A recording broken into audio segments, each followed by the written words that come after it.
Dve medalje gazdinstva Rokvić, evo ovde na Novosadskom sajmu, okitili ste se priznanjem, je li vredelo? Jeste, naravno. Prezadovoljni smo i učešćem i posetom i svime na sajmu. Recite mi koliko vama je duga ova proizvodnja, koliko je duga tradicija i otkud ovako mešovito i likeri i rakije? Pa jako dugo u porodici se bavimo proizvodnjom alkoholnih pića, a sad u zadnje vreme sadnjom naših voćaka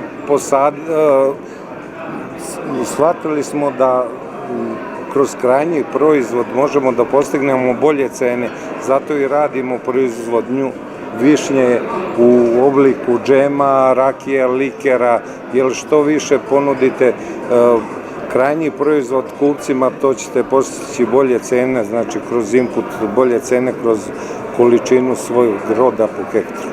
Koliko imate pod višnjom i gde se nalazi? Nalazi se u Bačkom Dobrom polju, imamo 10 jutara.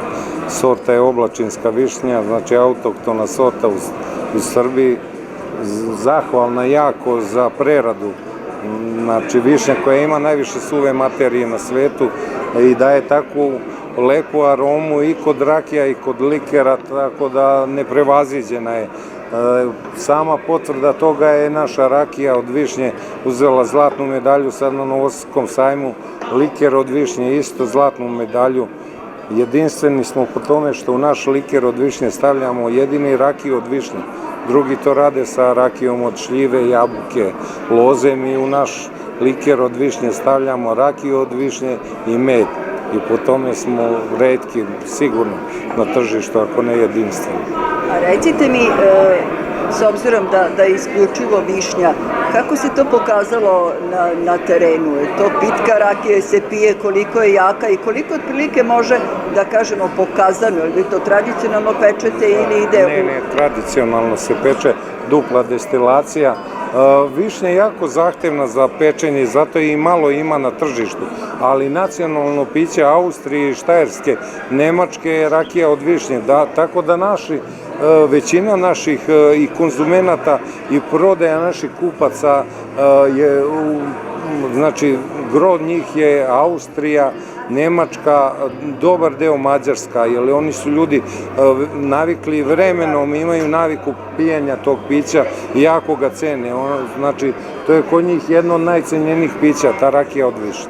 Kako je bilo izvesti tu rakiju? Ste imali ovako malo papiroloških problema, da tako kažem, jer obično činjenica je da u Srbiji postoji mnogo dobrih domaćina koji znaju da naprave mnoge naše autohtone proizvode, počeši od sirovine pa do gotovog proizvoda, ali kad treba da se izvede, dođe do problema.